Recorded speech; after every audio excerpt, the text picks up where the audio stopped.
You're listening to the S.A.S, the Saracens fans podcast, bringing you the independent and unhinged views of the voices in our heads, as well as those of our special guests. To get in touch with us, find the S.A.S on social media and listen to us on Apple Podcasts, Spotify, YouTube and more. Thanks for tuning in and enjoy this week's show. You're listening to the S.A.S.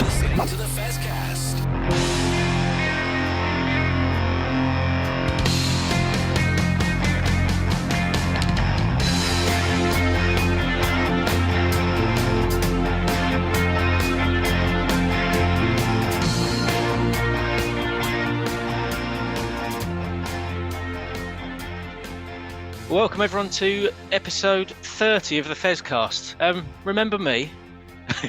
Matt here, my first show in ages, and also returning for first time in maybe a week is Sam, our newest recruit is joining us. Sam, good to meet you and good to see you on the show. Yes, very good to be chatting, and like I say, it's good to put a face to the name even though no one else can see it. Well, like I said off there, I'm glad you're here because I've not been on very much, and we'll have to see how this goes because me hosting for the first time in a long time could be a disaster, but we'll talk a little bit about disasters later on in the show, shall we? We are going to do a shit sandwich today. We've got two really good interviews on this show. Alex and Duncan spoke to Rocky Clark, and Jez sat down with Sydney Gregson and Sophie Bridges. So we're going to play them in throughout the show, in between me and Sam trying to remain positive about life. We'll have to see. Just first up, news from the club. The Women's Six Nations coming up. England squad announced. There's some opportunities for some players that don't get a lot of caps, mainly because 3 England players are all expecting children, which is nice to see that is possible in professional women's sport, but that's not something that I should really be talking about too much. But Zoe Harrison, Jess Breach, May Campbell, Kelsey Clifford, Marley Packer and Jodie Verghese, Saracens players in the England squad, and Lou McMillan back in the Scotland squad, which is a really nice story after dropping out of that last year. So yeah, we'll see how that goes in 2-3 weeks' time. I think the Women's Six Nations starts. But the news from the men's side, Nick Tompkins signing a new contract. Don't know how long that contract is. His last contract seemed to last about 6 years. If he signed another one of those, it would take him to 36-year-old and the last of his remaining hair. But Sam, how happy are we Nick signing on for a new deal? Yeah, I think we must be happy. We have to be happy. He's a very underrated player in my eyes. Superb signing, and he has been an absolute servant to the club. If you look at the typical kind of like centres now that are coming through on the game, his build and style of play is probably not what you'd call where the game or the position is moving forward. But to be honest with you, he has been a solid player, and I'm happy that he's signed rather than he's going elsewhere. Me too. I mean, the last couple of years, I think we've also said he looks like someone that needs a bit of a rest. And I think he is getting that. His position in the squad isn't playing 80 minutes every single week as it was before. And I think he is something like back to his best. But yeah, we just have to see how it goes with him. And I agree with you. He punches above his weight physically, doesn't he? Yeah. I'm dead chuffed. So yeah, really happy Nick signing on. I don't know how long that contract's for. Have been trying to squirrel it out for someone, but not managed to get there. But we'll have to see. But first team player still for you, or are there competition for his place? And we'll come on to that a little bit. I think it's interesting that you say first team player. I don't know where is he. Is it a short term? Like you say, we don't know the length of the contract. So is it holding the fort until what we've got coming through is ready to kind of take the next step? But also you have, and I'm a very big fan of Ollie Hartley and Sam Spink. So again, it's going to be interesting. But like I say, I would not want him in the side. I'd want him there and in the squad. So yeah, for me at the moment, he is first 15. Absolutely. Yeah, and certainly one of those players that you tend to see that even if he's not playing particularly well, he's giving it absolutely everything, isn't he? And we'll come on to the Bath game in a bit, but we have word that he came over and spoke to some of the fans after the game and was absolutely distraught after that. So he wears his heart on his sleeve and plays through and through for the club. So yeah, absolutely delighted he's with us. But yes, we will wait to discuss that. First, everybody, We'll play in the first of our interviews. Rocky Clark, who's someone that we've wanted to get on for quite a long time, was a Saracen signing a lot closer to 40 than I think anyone thought, but fantastic servant of the game, still playing. And yes, we'll play an interview with Alex Duncan and Rocky Clark now. We'll be back with you in a sec. You're listening to the Fezcast. Hi, Alex Osterbury here, Director of Rugby for Saracens Women. You're listening to the Saracens Fezcast. This is the Fezcast. Duncan and I have the great pleasure of interviewing Rocky Clark, who has 137 England caps, is the second most cap player, male or female. Rocky was also named in the World Rugby Team of the Decade for the 2010s, played in 4 World Cups, winning the tournament in 2014, was the Rugby Players Association Player of the Year in 2015, and last year was inducted into World Rugby Hall of Fame. She played and coached Saracens between 2019 and 2023 and now has a growing media career. Rocky, hello, and thank you for coming on the Fezcast. Well, thanks for having me. Delighted to be here. It's awesome. I've been really intrigued to see how you guys are getting on, and honoured to be a guest. So thanks for having me. It's been a few years since you retired, playing at the top level now. How is life treating you post-retirement?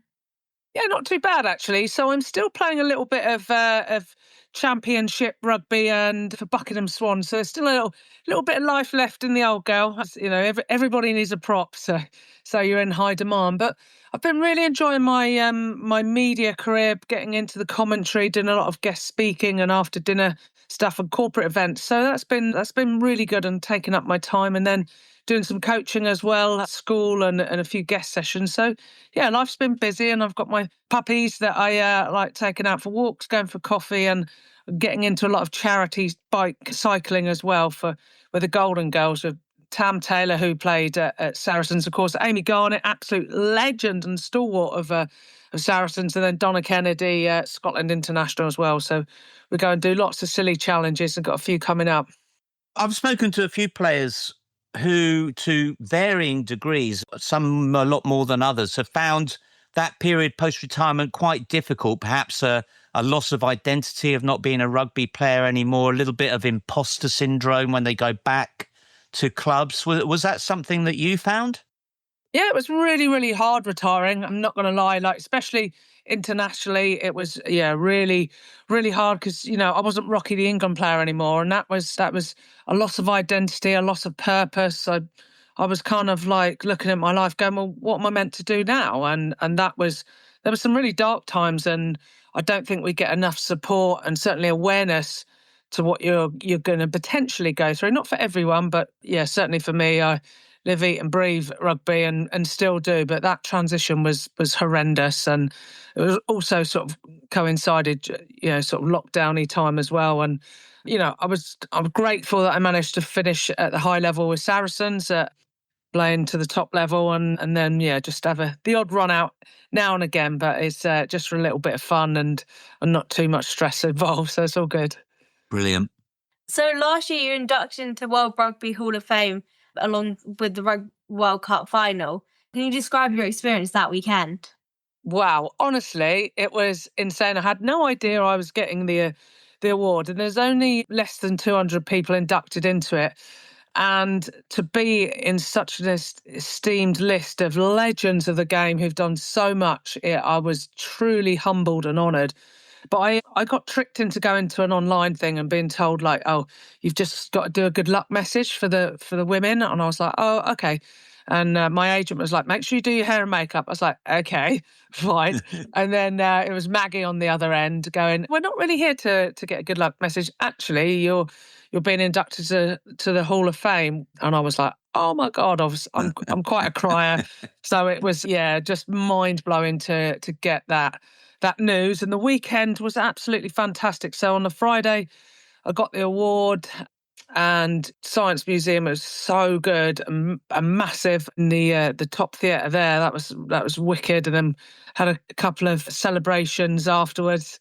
And then obviously World Cup final the next day. And one of the honours was that I was walking out the World Cup trophy to the winners, and which was brilliant for me. It was England, so I was very happy, but it was a lot of pressure on walking out in front of 82,000 people. And my trainer had broken the zip on my trainer, and I was like, please don't fall over and drop the trophy in front of 82,000 and live on telly. Please, please, please. So I was sort of shuffling along, like begging my shoes to stay on, but it was all good.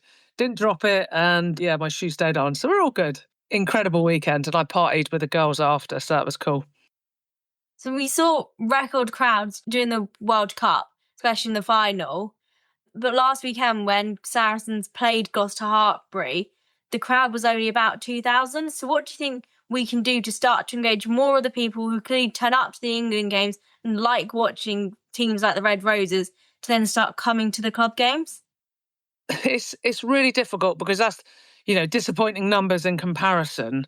I'd certainly expect more if you think about all the millions that tuned in and the hundreds of thousands that made their way across. And I know Six Nations is selling really well. I think it's about the 60,000 mark already for the Ireland game. And I think the club game massively has to increase numbers attending, whether you get local schools and get just as many bums on seats as possible. And then they realise like how good it is, maybe some more double headers. It's obviously going on terrestrial TV now, and you can access it on YouTube and TNT each week, which is great. But we need to encourage people to be getting to the stadium. Maybe it's meet and greets before, maybe it's taster sessions for the youngsters coming through. I don't know, season ticket. I don't know what the answer is. And it's absolutely brilliant to watch live PWR action. But yeah, we certainly need to look at it. And do you know what? Actually, a huge thing is branding and having a lot of money behind the games to get that branding out there and to get the message out. When you used to get on the tube and there's posters all over the tube talking about the Women's World Cup and going to certain dates, that for me is really important. And I think we need probably quite a bit more money spent on advertising as well. It's interesting you mentioned girls' schools. That's occurred to me that it would be an obvious place to go to. Maybe let them do a bit of fundraising by having cash back through the tickets that they buy. Because once you get them into the ground, the players work so hard and they're so engaging that I'm sure that those young girls will absolutely adore them. Yeah. Gloucester Hartpury and Saracens have risen to the top and they're pulling away a bit now, but there's a lot more competitive teams in the league. What have you enjoyed about the PWR this season? I think one of the main things is nearly every game is really competitive. And I love, having played in the Premiership over the years, there's always been 2 or 3 teams right at the bottom, absolutely getting mullered like 90-0 every week. And we've certainly bridged that gap. And I'm really pleased to see the likes of sort of Sale Sharks come up through the ranks. They've obviously got some quality players like Rigoni and Perrin, Cocaine, Rochester, etc. Rona Lloyd, you got some star-studded names who've gone there. And Exeter have had their sort of heyday with a lot of the Americans down there. And obviously Zachary's come up to trail finders. Meg Jones has been attracted there, and Abby Burton as well, doing some fantastic things. So it's great to see those sort of clubs outside London really putting their hands up. And, you got such an exciting game with Loughborough and Quins as well. There's such a good brand of rugby being played, and that's what we need to show a lot more people. It's become almost like a world league, hasn't it? But the great thing is there's still a lot of space for the English players as well. So the overall talent pool is bigger. There's been talk of expanding to 12 teams, and I think there's the talent there to do that. But where would you like to see those extra teams be placed? Certainly like one in the north, in and around sort of Newcastle way. DMP going out the competition was really tough, but I'm not convinced there was enough pathway to keep it competitive. There certainly has to be a lot of work done. Newcastle, Red Bull can help promote something in the north. I'm not sure, but I certainly think geographically we want to make sure that there's top rugby accessible throughout the UK. So if we can have a northern team, I don't know where else we're missing too much. Obviously, the furthest southwest team is Exeter. We've got quite a lot along that sort of corridor. I'm sad that Worcester went out as well, but whether or not they return, it's going to be interesting. But certainly, yeah, my main money would be let's get a northern team back in. Northern rugby matters. It does for sure. I definitely, if someone's going to Newcastle University hopefully next year, I definitely want teams up there that I can go watch PWR rugby when I'm at uni without having to come back down south. Absolutely. Is it right when you were at Saracens, you were involved in coaching the development side at Oaklands? I was indeed, yeah. A lot of the youngsters. A lot of them have gone on to make their Saracens debut, and a lot of them have played in the Prem Cup. And one of the regular players who's in the league team, Amelia McDougall's been incredible. She's such a quality player. But the likes of Katie Johnston, Daisy Fitzgerald, Chloe Flanagan, Joya Bennett all played their part in the Prem Cup, and it's been so nice to see the development from that sort of under 18 side. And the pathway through has been really clear and obvious for them. And it's been so nice to see them develop from this raw potential to actually, being England under-20s players, some of them playing their league games and playing in Prem stuff as well and winning Prem Cup. So, yeah, it's been so good to see the youngsters come through, and it's a brilliant pathway. There's a little bit of Northern rugby coming to play Saracens at the Tottenham Hotspur Stadium in a couple of weeks' time in a double header with the men. Are you going to the game and are you looking forward to it? Yeah, I think it's going to be a cracking game. And, to be able to go and play at Tottenham Hotspur is like one of the best stadiums in England and potentially the world. It's so exciting to get that opportunity. And I've been lucky enough to watch some rugby there before. So it's a brilliant day out, and I certainly hope I get an opportunity to be involved on that day and be on the commentary or in the crowd and be a fan for sure. It's going to be a long day. What would you say to anybody who's thinking of just going to see the men or just going to see the women, because it's going to be a lot of hours in the stadium? Pack a waterproof and I don't know, make sure you're ready for some incredible rugby, take lots of pictures, get some fun people around you, because you're going to have a great time. There'll be some decent food and beverage to purchase, but certainly the quality of rugby should be incredible. And having the double header as well, that's what dreams are made of for sure. And like you get to watch the two top teams going at each other in the men's and the women's premiership. Can't beat that. So just moving back to the international game, we've got the Six Nations coming up. Who do you think is going to pose the biggest challenge to England? Well, it has to be our old rivals, France. They seem to be able to play a really good half against us. And, previously, I think we've had a score like 46, 44 or something like that, where they came right back. But France like to let England score 3 or 4 tries and then play some decent rugby, and it seems to be catch up. But if they manage to get the complete, perfect game, I think they'll be really competitive. And it's great to see the other nations having gone professional and now skill set, quality of the games going up, and you just got to look at how well the teams did in the World Cup.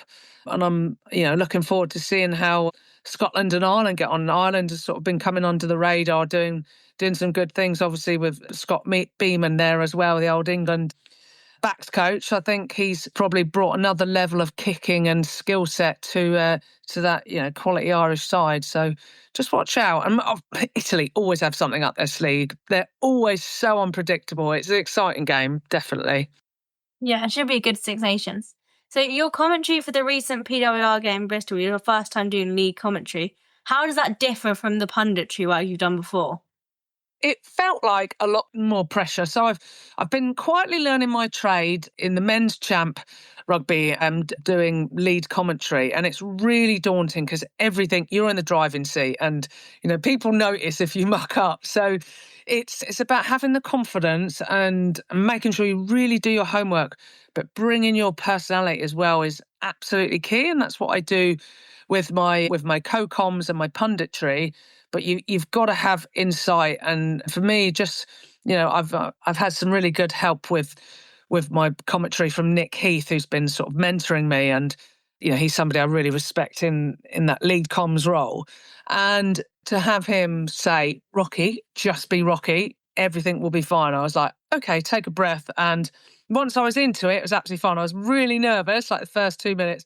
And I had Bots as my co-coms, and, we bounced off each other. A bit of front row love and a bit of scrum chat, kept me happy, and we had a good laugh. So it was a great game to commentate on as well. So you've played for a lot of clubs in your career, but how easy do you find it doing media for one of your clubs like Saracens, where you have to remain neutral? No, I do find it easy.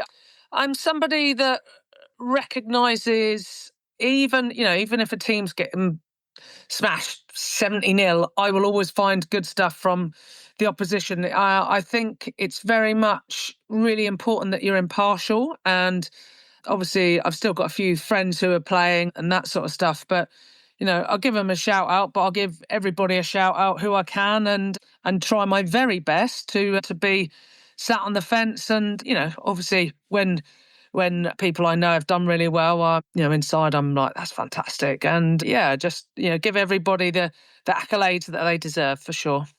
Finally, will we see you in the commentary box for the Women's Six Nations? We'll see. The powers that be. I've got some work in hospitality where I'm being a host, so I'm hoping there might be a few opportunities with the commentary. But I'm doing some inter-services commentary. I've got another PWR and Champ Rugby, so I'm keeping busy. If you don't hear me on the Women's Six Nations this year, I'm sure it won't be too long. But certainly hoping so in the very near future. Well, we'll look forward to that. Thanks for speaking on the Fezcast today. Hey, you're most welcome. Thank you very much. It's been really fun. You're listening to the Fezcast. Hello, this is Akina Gondwe of Saracens Women, and you're listening to the Fezcast, and we are both proudly sponsored by the Saracens Supporters Association. For a £10 annual subscription to the SSA, you'll get the chance to buy tickets for away matches, receive a regular newsletter, and an exclusive SSA badge. They also arrange pre-match gatherings and player-coach events. As well as sponsoring both me and the Fezcast, they also sponsor Louis Johnson from the men's team and the Saracens Foundation Track Club. Not bad for £10. You can join up membermojo.co.uk/SSA. Enjoy the rest of this edition of the Fezcast, and I look forward to seeing you at StoneX. Come on, you Sarries. This is the Fezcast. Thanks very much to Rocky for joining us there, and especially to Alex, who's blossomed, I think, as part of the Fezcast after she joined us there last year. I don't really know what Duncan was doing as part of that. There was no point in having him there. So, great. And Alex off to uni next year. We'll have to make sure we keep hold of. But fantastic servant to rugby, to Saracens, and to the world of rugby, as was pointed out in that interview. But we can't hold it off any longer. We have to talk about the Saracens men's performance down at the Rec in Bath. I didn't really know where to start planning this out, so I thought the best thing to do is to read out probably 75% of the 3-word reviews, and I'm going to do that as quickly as I possibly can and try and read my own handwriting. Oliver Archer, simply no words. Someone else who I can't read. Refund travelling support. Gareth Baxter. Now, there's 3-word reviews. We're going to have to stamp down on this, but which are the best of these 3? Number 1, what's the point? Number 2, normal service resumed. Number 3, just proper gutted. Getting plenty off of his chest there. Steve Cummins, the season's gone. The white helmet, not good enough. Another one, Rue Cayford, normal service resumed. Neil Roberts, Saracens significantly outgunned. Ben Hooksma, another one who's put in about 100 reviews. Men against boys, where's our fight? Attitude needs adjusting.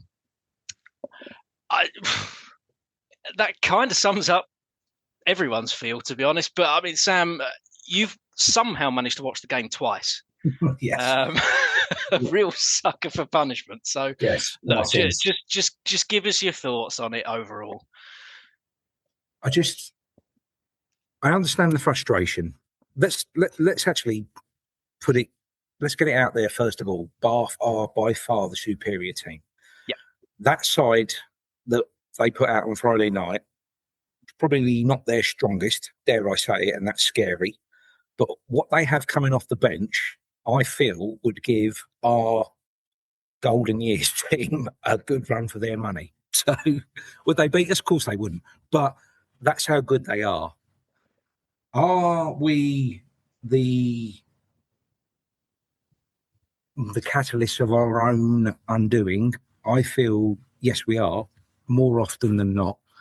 But also the pressure that Bath created made us make a lot of silly mistakes. But I'll just come back to the first 10 or 15 minutes when actually we started the game really quickly. And what a delight it was to see Tobias, after he's been out for so long with injury, go over straight away very early. Fantastic. But the enigma in my eyes that is Theo Dan, and we'll elaborate on this, I'm sure, in a moment, but 2 absolute coach killer penalties within the first couple of minutes. The crawling along and the offside penalties absolutely let Bath back into the game when they hadn't even got going. Would it have changed the result? Probably not. But when all the momentum was with us, they were absolute momentum killers. And I feel that a lot of those 3-word reviews, I'd question, it's business as usual or whatever it was. In a way, we are we bring our own punishment at the moment. A lot of it is really, really frustrating that we seem to be making the same mistakes over and over again in games, and we're not learning. And it seems that, to me, I don't know what's the Einstein thing. The very definition of insanity is doing the same thing over again and trying, and expecting the same results. I feel that I don't think we wouldn't have won that game, but I feel we would have been very close, or a lot closer, had we the discipline been there. The panic, chucking it around, just go to ground with it sometimes, but that's the modern game, isn't it? And I just feel that scoreline needn't have been that strong in Bath's favour. It's something that seems to have crept in this season, isn't it? Being blown away in a game. It's not something that we're used to. I mean, certainly Jez and I, when we've done difficult shows, we've sort of said, everyone, there's Saracens have been a top club for 15 years, barely losing a game. So when we do, there's been a lot of chucking toys out the pram, and we've sort of tried to put a halt on the sort of sense of entitlement that we are going to win everything. There's losing games and there's being absolutely blown away. You accept you're gonna lose to a better team occasionally, but it did feel like this week was. It didn't need to be there, and there was actually quite a good quote on a forum, and I can't actually remember who it was. Apologies who it was, and I'm paraphrasing slightly, but there were some people. There were a few people saying that this isn't crisis mode. Be right, and the point was, well, if this isn't a crisis, that's a bigger concern, because if that can get worse. Well, Sharon is to me as well, and I thought this, and funny enough, I watched all the league games from this week, all the extended highlights. What we've tried to do is we're trying to, in my eyes, please everyone at the moment.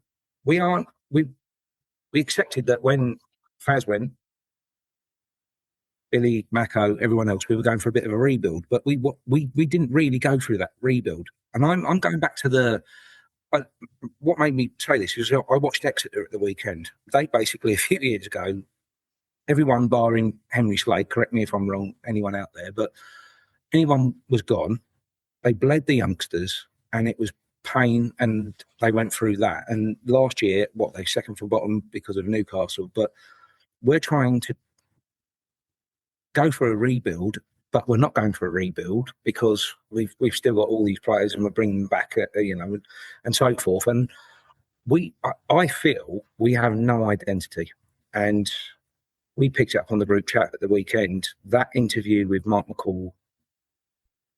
To watch that was upsetting to me.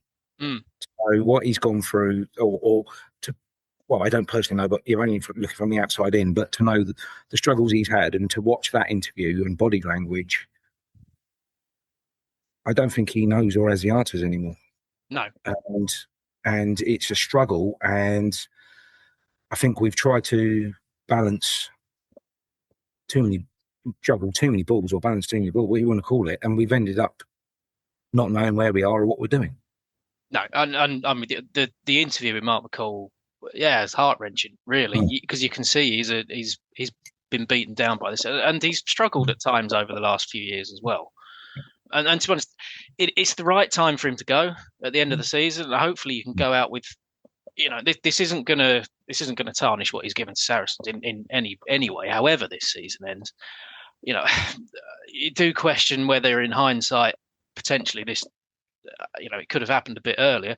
You talk about the rebuild. I haven't had a chance to check this as well, but someone has pointed out that the side that won the starting 15 when we last won the league 3 seasons ago, only 3 of them aren't at the club anymore, apparently. And that's not much of a rebuild. No. Yes, some of them left and came back. No. I'm trying to remember the lineup in my head right now. I think I'm not sure whether Jackson raced. Did Jackson start? I thought Jackson might have started because. Yep, Sean Maitland did, and it's technically still at the club because he's coaching the academy. Yeah. And this is the thing. I don't think we've kind of like accepted it, but also as well, we're just trying to please too many people at the moment. Yep. The brand rebuild that we've done this year, we're trying to bring new people in who aren't fans or traditional fans of rugby. That's fallen flat on its face in my eyes, because if you're not winning, no one's going to want to come and see you. We have to win. Those 3-word reviews, I look at some of those and I'm like, I think, well, how long have you been following Saracens? Because, as I said a few weeks ago, when Jez asked me, I've been through a bad time. This isn't a bad time. I just trying to think we're trying to please everyone at the moment and we're pleasing no one. Yeah, it's difficult, isn't it? I mean, I've been shouting enough that I think we do need to get some of the youngsters in and things. But yeah, do we think that, especially that back line, that, and I thought this at the weekend with the bench and everything as well. You look at our bench and there was nothing there that was igniting you. There was solid, of course there was Ben, but there's no one coming off the back or anything that's going to light you up. I mean, you look at Bath's bench and you think, wow. I think injuries have probably played a big part in this. I don't know what's happened to Jack Bracken, but I know it's a serious injury. I remember a few weeks ago at the game when he was in the club shop and dropped in and he said he was going to be out for a while. And I think that might have put a spanner in the works for what we were trying to do this season and trying to bleed some of these young. I think injuries got in the way. Yeah, definitely in that back 3. Yeah, obviously Tobias Elliott coming back for his first game. So Jack Bracken out. Angus Hall was out for a long time as well. Picked up another little injury in the Prem Cup, although I think he did play for Ampthill this weekend. So those guys that we've name checked over the last couple of years, they're not playing because they're injured, and that's it is what it is. It is. Can you say that they would definitely be playing ahead of the guys that played this weekend? We don't really know. Would we have seen as much of Noah Kalori as we have? Yeah, it's hard to say. But one of the 3-word reviews, one of the ones from Steve Cummins, is "Please back Fergus," and it's going to be a long running debate. Yeah, I think with Fergus, to me, he's not a 10. I think he's a fullback. I think it's funny when Faz left and we signed Fergus and we signed Louis Johnson. I actually thought, or we signed Louis Johnson. Correct me if I'm wrong, and someone probably will here. We signed Louis Johnson a few weeks before the Fergus-Berg signing, and I actually thought when we signed, they were very close together. And I actually thought the Louis Johnson signing was the heir apparent because I'd seen him a couple of times for Newcastle. And thought, now that is a proper signing for the future. And then we did the Fergus thing, and what Fergus does is it's fantastic, and he gives you an element, and his game is very, very good. I just don't think he's a 10, a fly half in this league. And I saw him a few weeks ago in the Prem Cup, and he couldn't have looked more disinterested if he tried. That's a worry, isn't it? But yeah, to be honest, I'm with you. I'd like to see him at fullback because the turn of pace that he's got. Yes, it's worth it. He does things. He does things playing at 10 that Owen Farrell doesn't and never has. The way he breaks the line is different to how Owen Farrell plays at 10. But he could do that from fullback. Yeah. Oh, definitely. But let's be honest. He what he offers at 10, Faz can't do that. So yeah. So I mean, but. Yeah, going into next week at the Showdown, let's face it, Owen Farrell is probably going to be playing at 10 because it's the Showdown. He's a big name. It's kind of how it works. Maybe at 12, you never know. But yeah, but for the rest of the season, I don't know. Maybe we do just need to try something. But sort of go back to the Bath game as was. One of the 3-word reviews is effort without reward, which I know some people might say is sort of over positive for losing 60 odd to not a lot, but there did seem to be at least some, if not all, players grafting hard and trying to get something out of it. But 100%. I feel that, they tried and they gave some fantastic. Well, they did give effort. It's just that at times the discipline was wrong. When I'll do the Matthew Carley thing as well to make Jez happy, but there was a couple of instances. Not massively, but I don't think it swung the result either way. But the McFarland restart where he went up for it, and I thought that was very, very harsh. But then the bit of back chat and we got marched. The try where it was disallowed and then it was called back, and that was clearly that they didn't let go and they were holding, but never mind. But we'll ignore that. So that's a held up and a kick out as well. But I just, we're not trying, but also as well at the same time, we're still making the same mistakes at times. And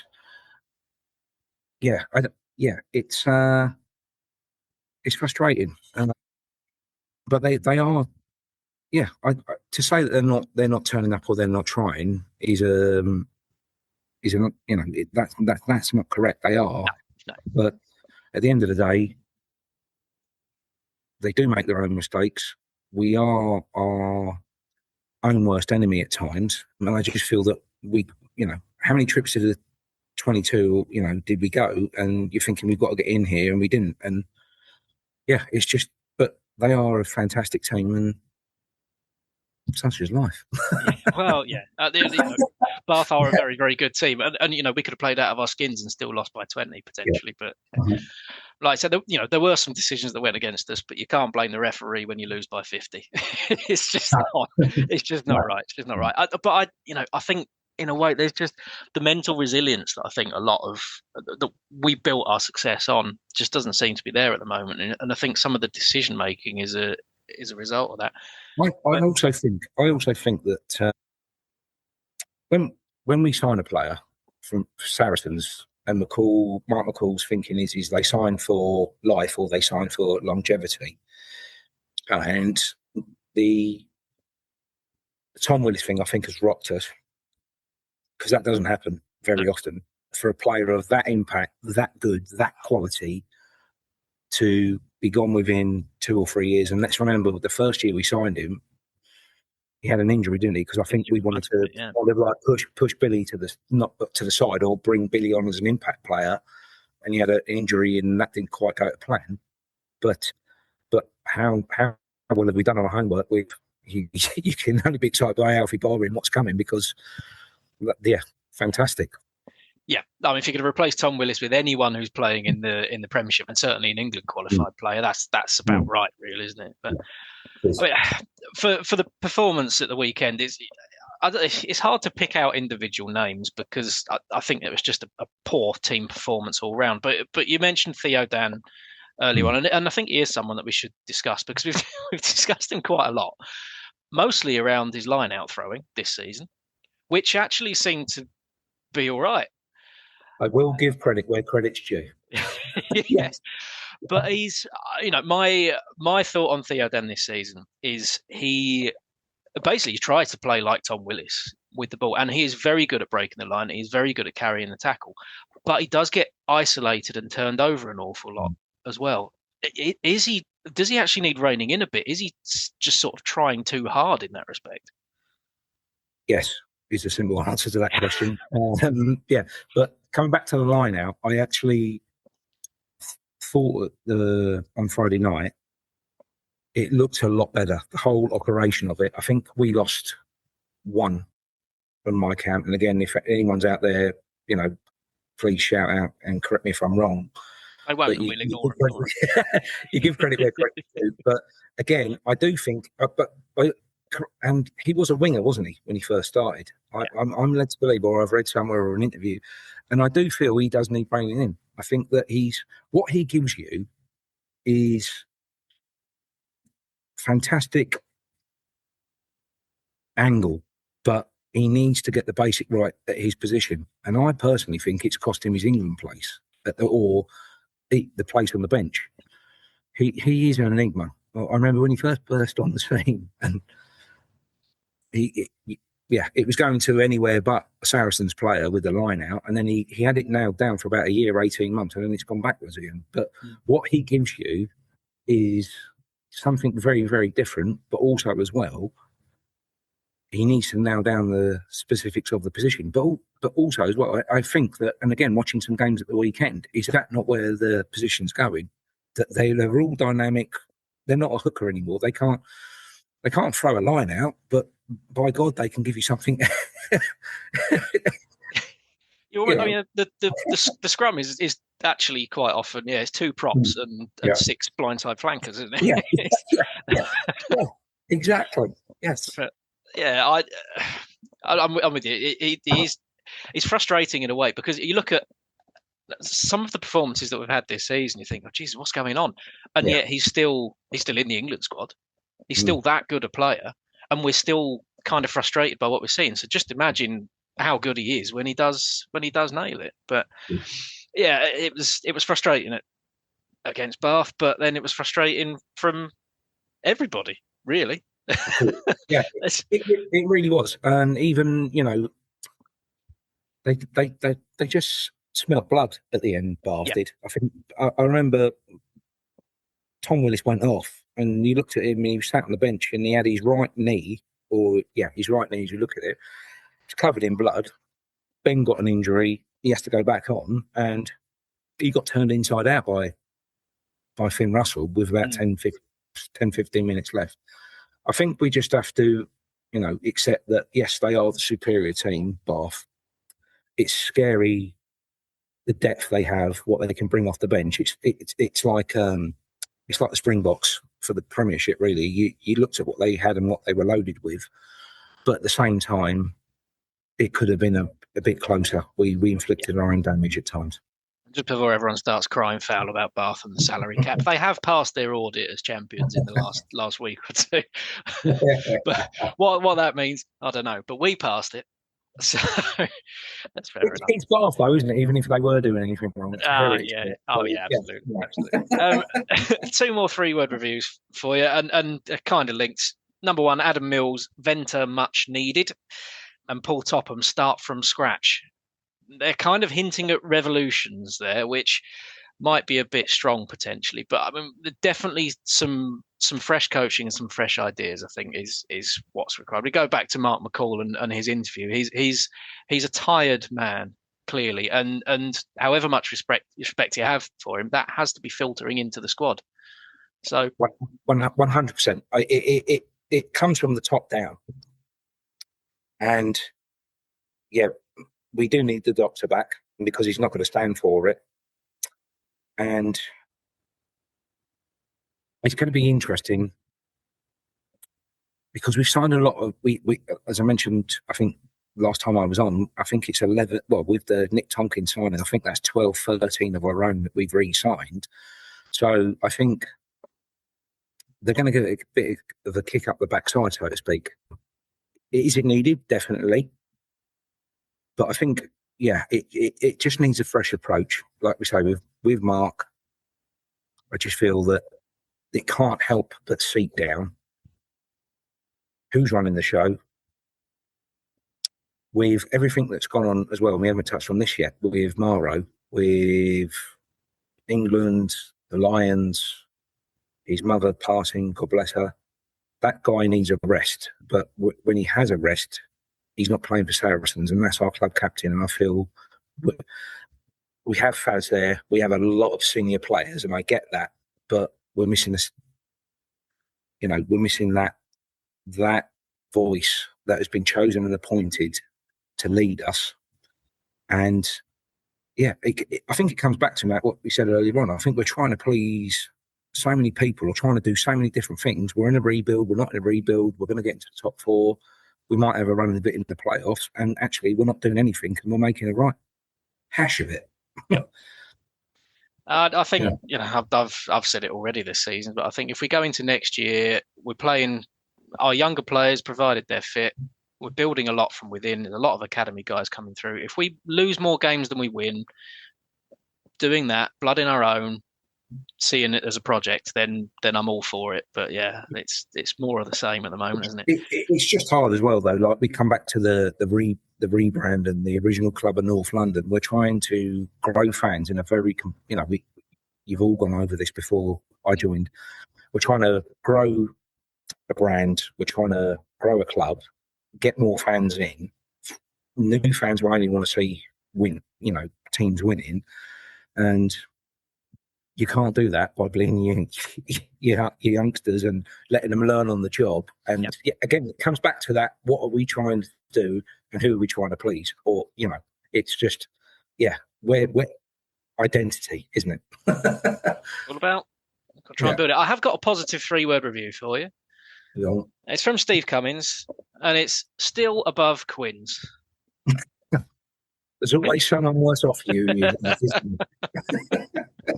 We've got to go with that. We are still above Quins. I think they've lost 6 games on the spin. I think they are now. So we haven't been able to string results together this season, but we haven't actually gone on a big run of losses.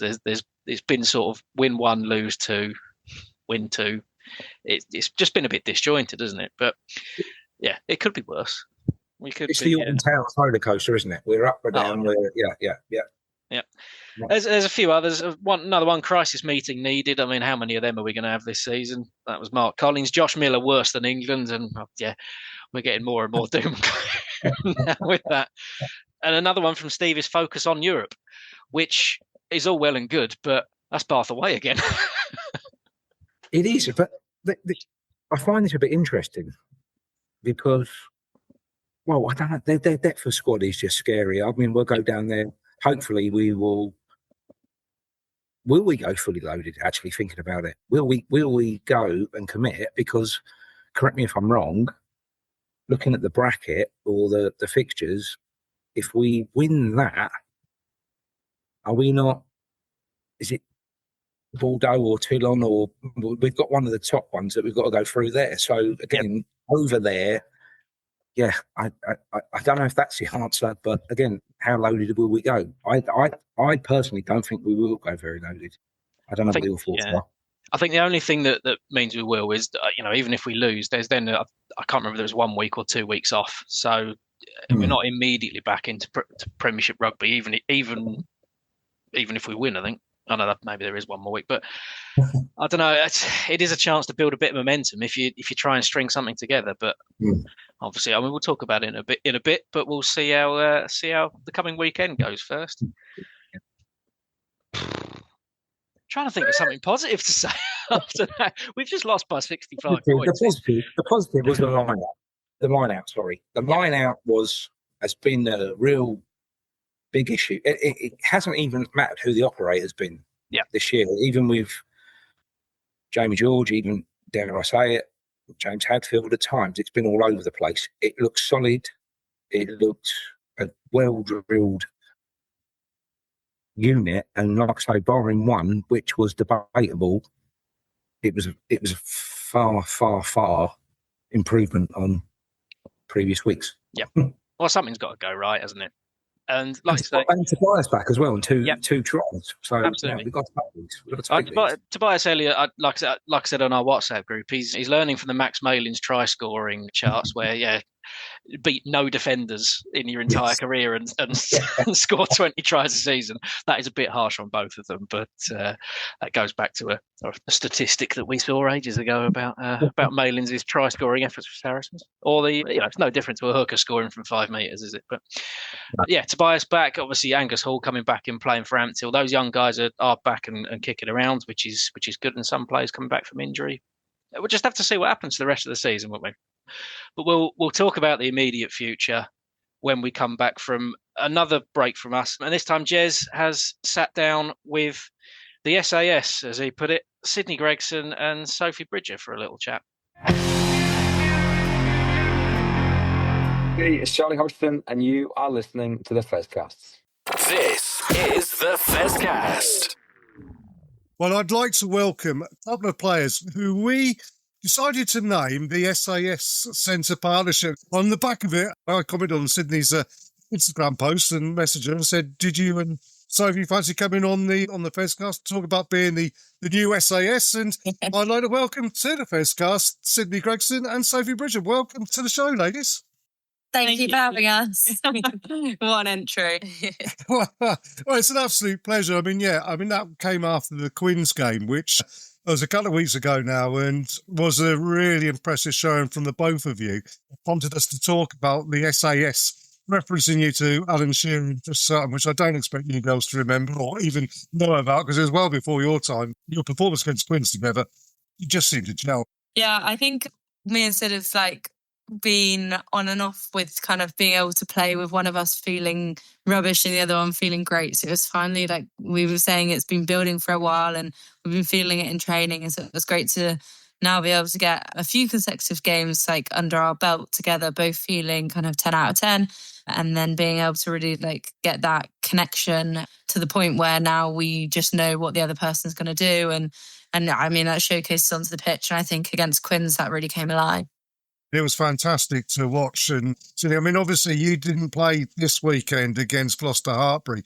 Sophie, you were partnered by Emma in the centres. And again, there was one great try that Emma finished off, wasn't it, which was showing how incisive we are in the centres. But I suppose, from your point of view, girls, it wasn't the best result on the weekend. But in a game where you were heavily behind the penalty count, shall we say, Gloucester's plan of just scrummaging out the game, we still had some really incisive moments, didn't we, in that game, and scored some great tries. Yeah. In the end, it was just our own mistakes that kind of let us down with that. I don't think Gloucester actually played that well and played into our half. We just kind of let them get into our half by penalties.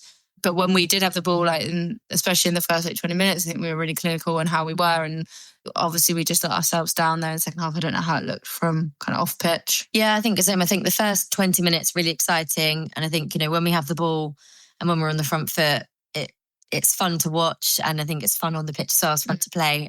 And it's really good rugby. And then obviously it's a bit stagnant for the next sort of 40 minutes, I'd say. And obviously, like Soph said, it was just a lot about the scrums, which is kind of boring to watch. No offence to any forwards. And then the last 20 again, I think, was obviously a little bit more exciting. Obviously not the ending that we wanted, but I agree with Soph. I think, when we click, we are a very good side, and I think we're more than capable of beating Gloucester.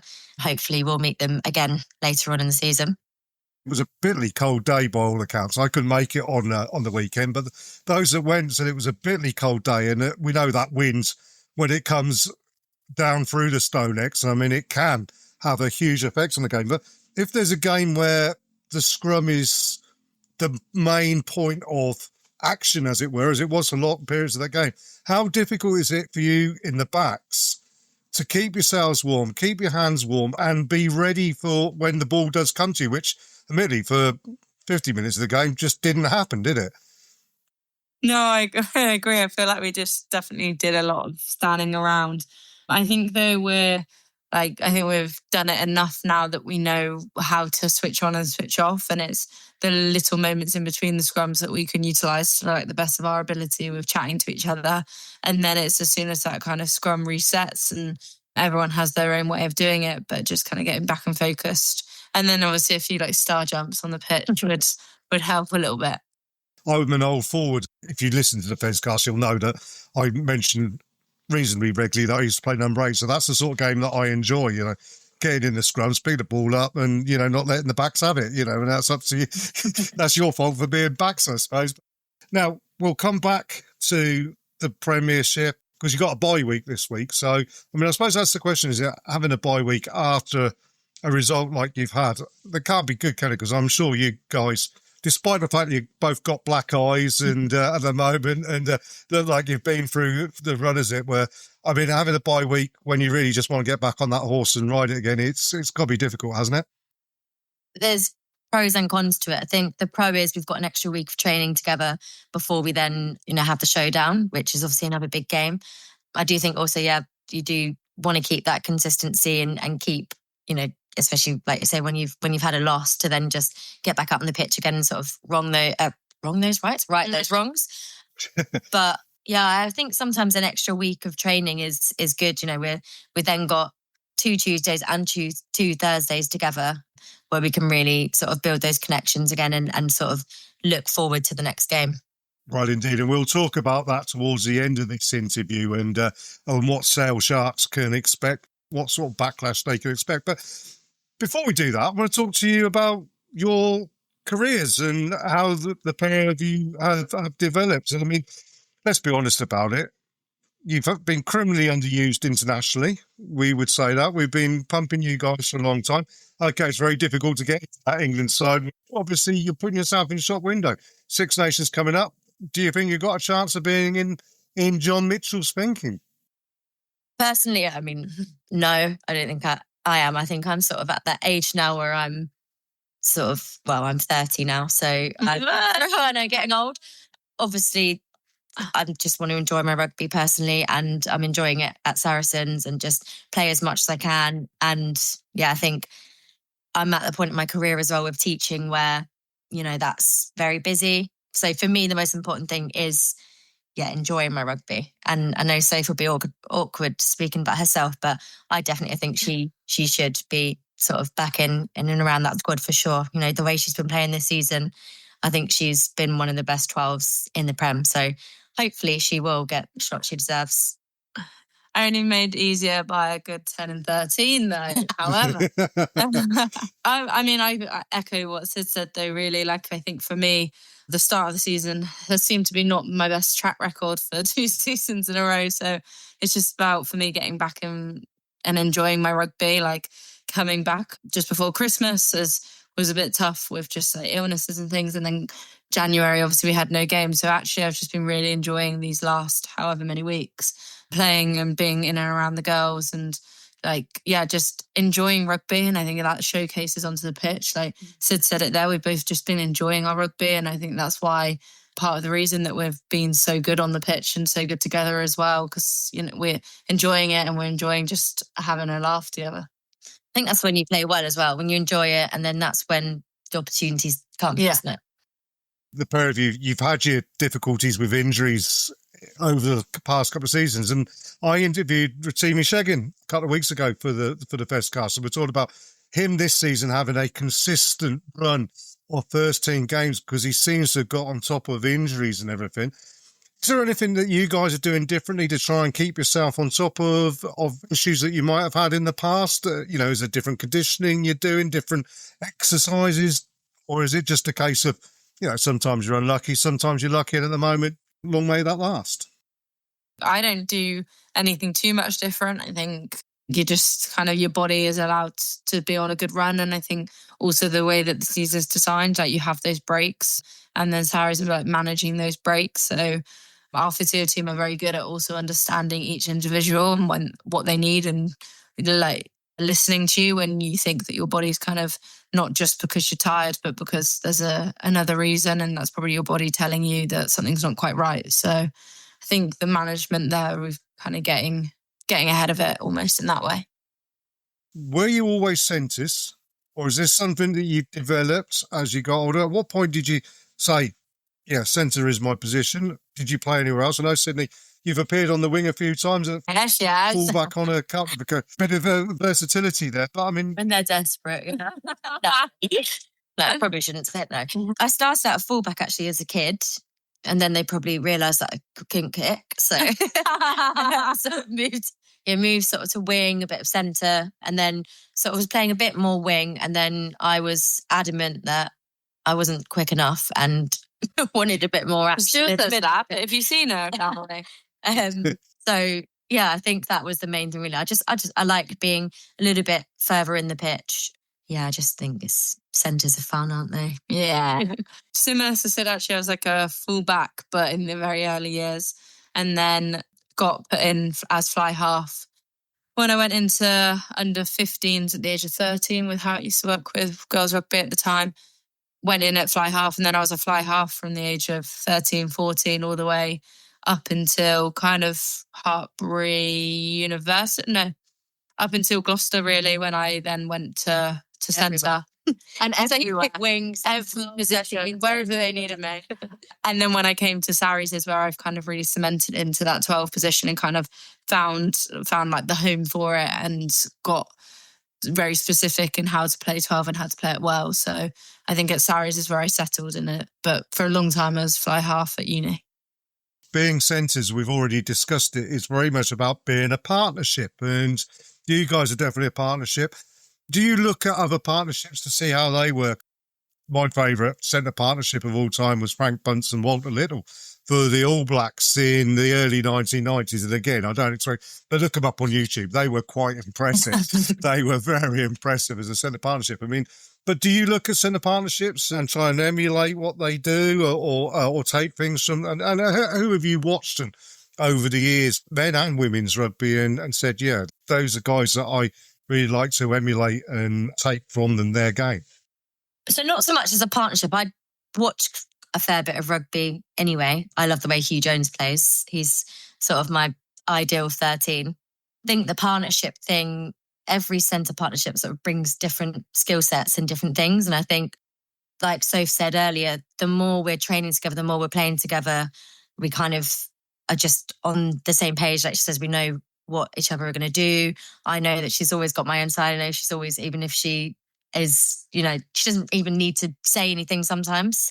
We just kind of, like we say, the more you're together, the more you connect. So I think we kind of not made our own style, but we've kind of just started bouncing off each other a bit more, I think, rather than sort of looking at other centre partnerships.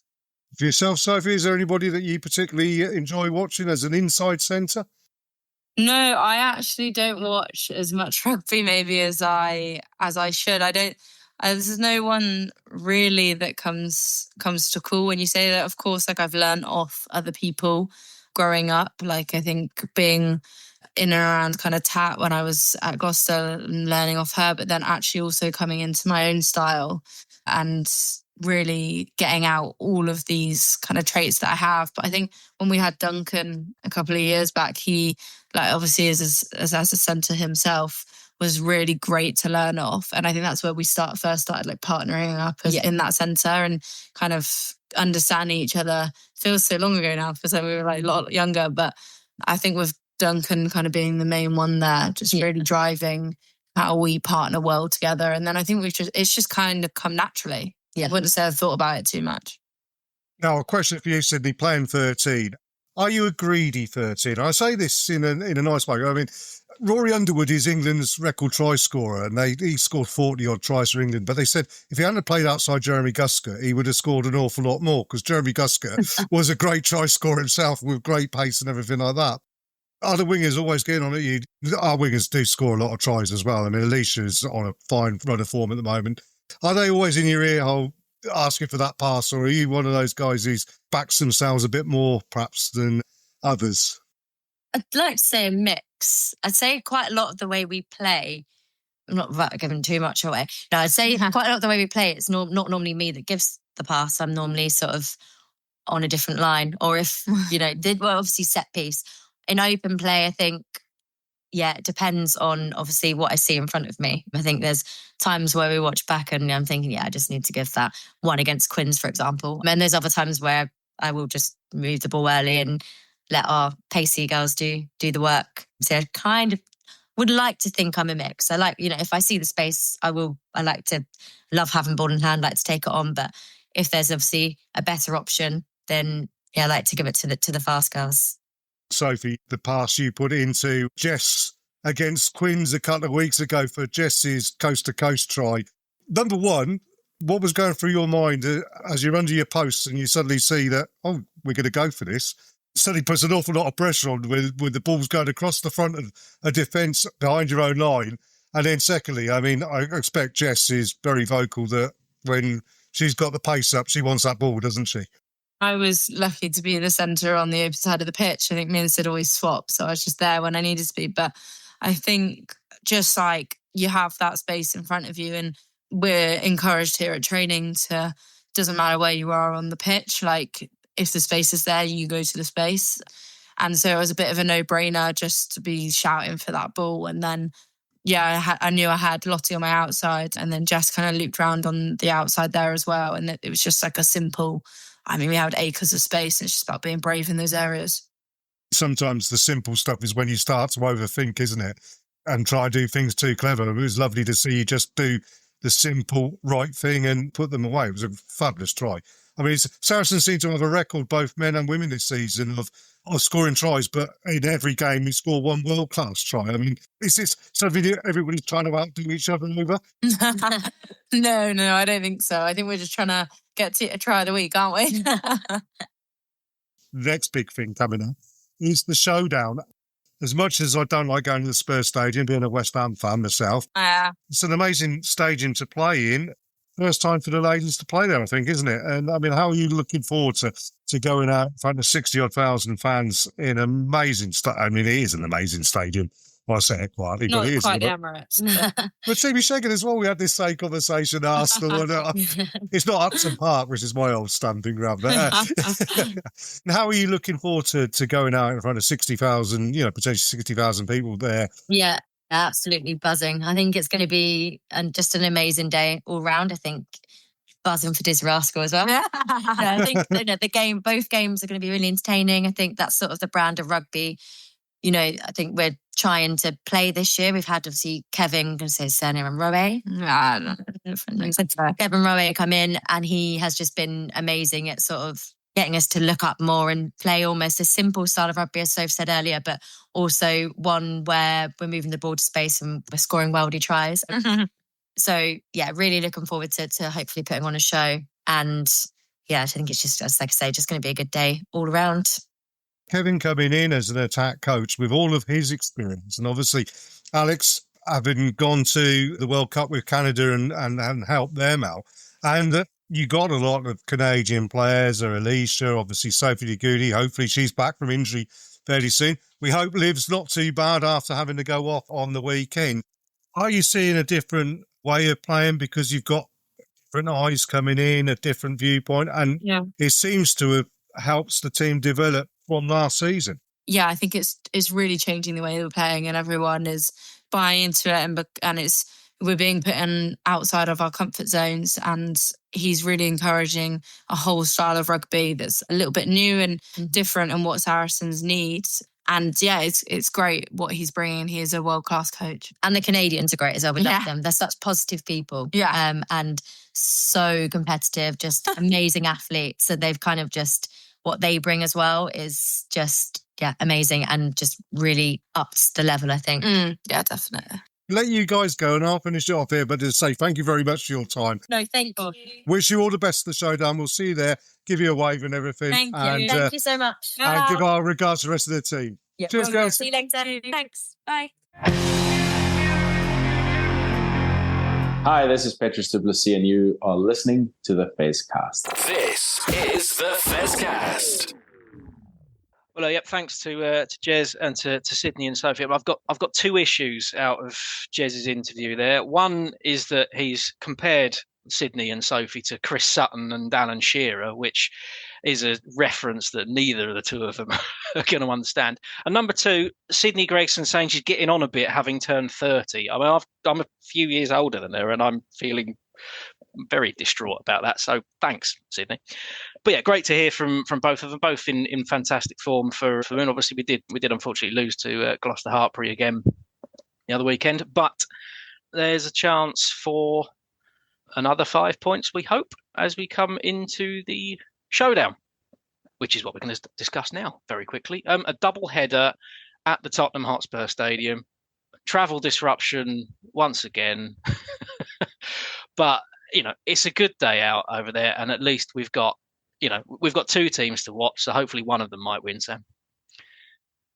Yes, well, hopefully both win. and we'll see that as well. But I do come back to, I think it was the show that I was on the other week when, I don't know if everyone saw the email from the club that they're putting on coaches from here, there and everywhere. So, yeah, that 31 quid that I've paid now to get there and back 10 minutes from my house is looking like really good value for money with all the travel disruptions. So, yeah, let's see what happens.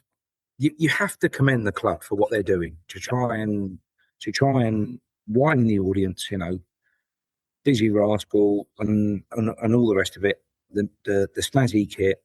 It's not for the purists, but we're trying to open it up, raise awareness in a very competitive market, and we need to be commended for that. Absolutely. I mean, yeah, I lose track of the show because they're marketing this one as the 6th one, but I think the first one didn't happen, so it's sort of the 5th showdown. Was we not at Wembley at one point as well? I think we were at Wembley for some of them. I think one of them was supposed to be during COVID, and then we obviously got relegated, and it all went a bit weird. But in theory, this is the 6th one that they've tried to organise, and but it's the first one with the women's team involved as well. What we should say, I think, is the decision for the men to kick off as late as they are. Don't think necessarily is entirely set by Saracens. There are 3 big stadium games going on the same day, on the same weekend, all for TV, and we're the last one.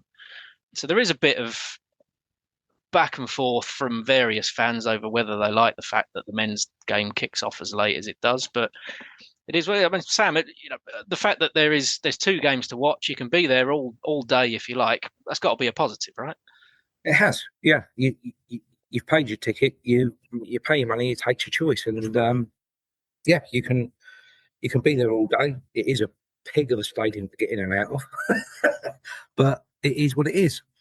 Go and watch whatever game you want. Go and watch both games, and again, just support the club. I find it very interesting that I think what I've seen today is only 40-odd thousand tickets gone. I think so. Yeah. I think that when we do this for this big showdown, and we throw all this money at it, or we do what we do, if it's not Quins, it doesn't seem to work.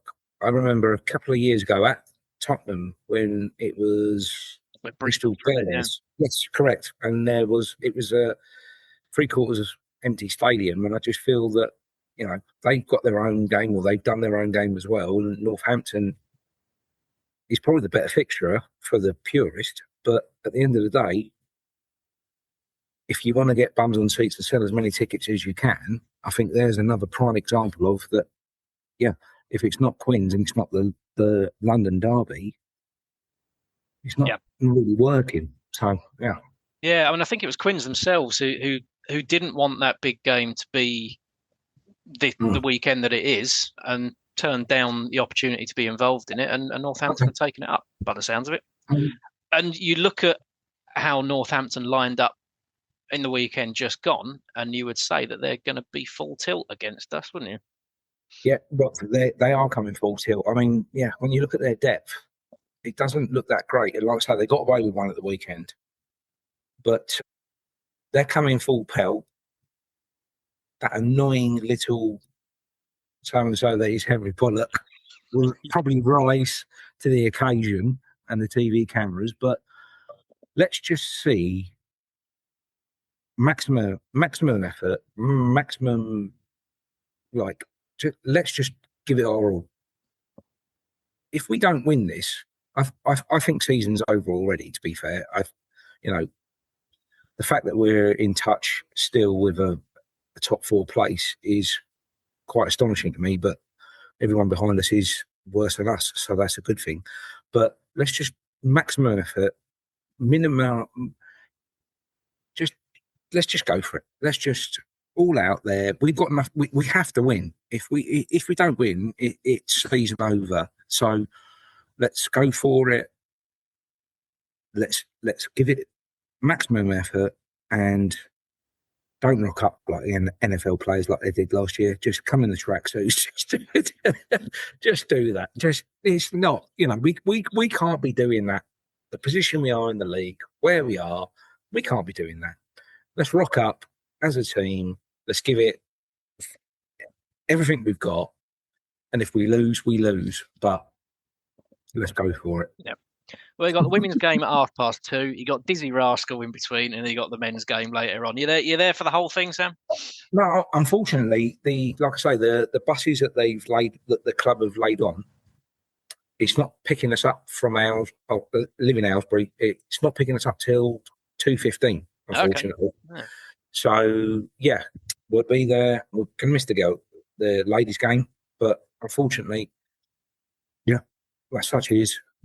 I'm going for my sins, and let's hopefully we'll get a result.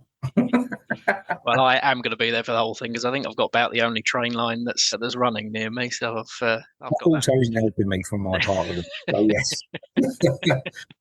Yes. But yes, I mean we got a women's team that that'll be packed with international stars on both sides actually. But that's a 5-point must win, sitting second in the table. Sale I think are actually fourth at the moment. They're doing pretty well. But yeah, got to win that to keep up for a home semi-final ahead of the Women's Six Nations. And like you said with Northampton, well, we've got to get a win from somewhere, haven't we? And why not do it in front of 40-odd thousand? Is this the time is this our Toulouse game again this week, where we turn up and we look like world beaters? Yeah, I mean it's frustrating, isn't it? We do turn up in some big games and then are terrible the next. And you know what? If we're going to do that, if it's a case of being rubbish last week against Bath, being rubbish next week against Bath, but winning the showdown, that'll do for me. And that's probably about the most positive note I can end on. I'll take that too. Yeah. Well, we'll do that then. Anyway, Sam, lovely to see you. Lovely to meet you actually for the first time tonight. For everyone who's been doing that, we'll obviously be back soon. Sam will probably be back before I will. But yeah. To everyone who's going to the showdown, hope you enjoy. If you're there for both games, fantastic. If you're there for one, also fantastic. Just make sure you get behind the teams, and we'll see you on the other side of it next week.